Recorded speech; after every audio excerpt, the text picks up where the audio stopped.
અને બહેન ઉપર જે લાઠી કરવામાં આવ્યો છે, 100 કોળી સમાજના યુવાનો ઉપર 307 જેવી કલમો નાખવામાં આવી છે, ત્યારે જો આ કોળી સમાજના યુવાનોને છોડવામાં નહીં આવે તો આજે હું જાહેર મંચ ઉપરથી કહેવા માંગુ છું કે આવનારા દિવસોમાં આ કોળી સમાજ ગુજરાત બંધનું એલાન કરશે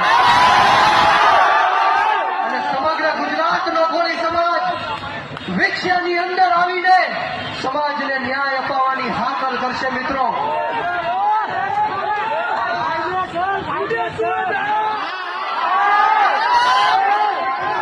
કોળી સમાજ જ્યારે ન્યાય માંગવા જાય છે, પોતાનો હક અધિકાર માંગવા જાય છે, ત્યારે ખોટા કેસો કરીને કોળી સમાજને દબાવવાના પ્રયત્ન કરવામાં આવે છે, પરંતુ હવે કોળી સમાજ દબાશે નહીં.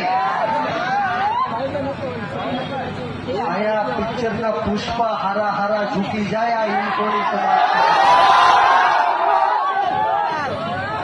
કોળી સમાજની શક્તિ અને કોળી સમાજની તાકાત આપણે સૌએ ઓળખવાની છે. હું યુવાનોને કહેવા માંગીશ, ખાસ કરીને કે શિક્ષણ ઉપર ધ્યાન આપો, વ્યસન મુક્તિ ઉપર ધ્યાન આપો. આપણો સમાજ આગળ કેમ વધે, સમાજની પ્રગતિ અને વિકાસ કેમ થાય, એની ઉપર આપણે સૌ સાથે મળીને કામ કરીએ. ત્યારે હું છેલ્લી વાત કરીને મારી વાણીને